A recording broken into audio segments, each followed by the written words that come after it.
ist ja gar kein Betriebssystem. Ne, an der Stelle. Ja, spannend. Wusste ich gar nicht, dass das geht.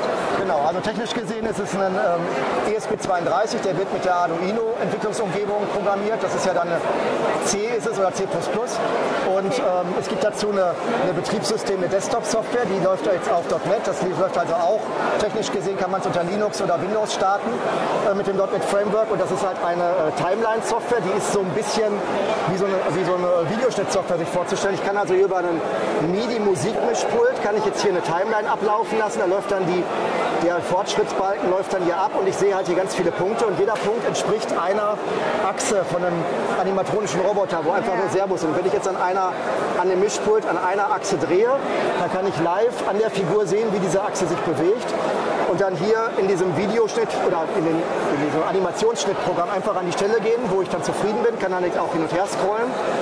Und wenn ich dann eine Animation fertig habe oder mehrere, dann kann ich die am Ende fest auf den Mikrocontroller draufbrennen. So wie wenn ich ein Arduino-Programm hochladen würde, wird das dann fest auf den Bestandteil des Mikrocontrollers. Ja. Und danach kann ich den vom Computer trennen, muss dann irgendwann nur noch Strom anschließen für die Servos und dann ist diese Figur komplett autonom. Also das heißt, diesen Controller oder diesen Chip, den baue ich mir in mein Hardware-Gerät ein, oder wie? Genau, du nimmst den, das ist wie so ein Arduino. Das ist eigentlich nur das ESP32 ist eine etwas leistungsfähigere Version statt eines Arduinos. Und der hat halt schon in dieser Form, wie ich ihn hier habe, Servoanschlüsse und Stromanschluss. Das heißt, ich stecke die Servos an, das ist jetzt hier zu sehen. Hier sind die Servos halt, sieht man zwei von den vier Servos. Ja. Schließe ich halt an, dann brauche ich nur Strom anschließen und dann läuft das Gerät komplett autonom. Und die Figur funktioniert zum Beispiel so. Das ist so ein das heißt, du hast den Chip dann da irgendwie eingebaut, genau, oder wie? Der steckt hier hinten drin. Das kostet 25 €, so ein Servo kostet nur 30 €. Das heißt, so ein Setup habe ich für unter 150 €.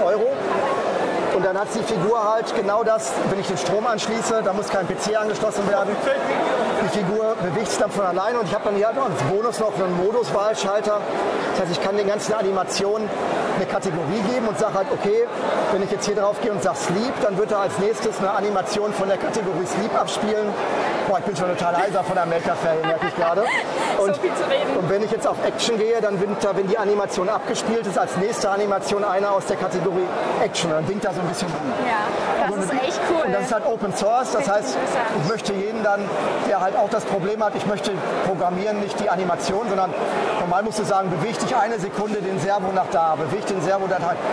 Das wird zu solchen abgehackten, aufwendigen Animationen und damit kann ich das halt alles umgehen. Es ist Open Source, es kostet nichts, es ist also, möchte ich halt, dass andere das vielleicht auch, ohne es programmieren zu können oder müssen dann auch Animationsfiguren machen können. Ja, erinnert mich tatsächlich total an uns. Ich weiß nicht, hast du schon mal was von Tuxedo gehört? Nee.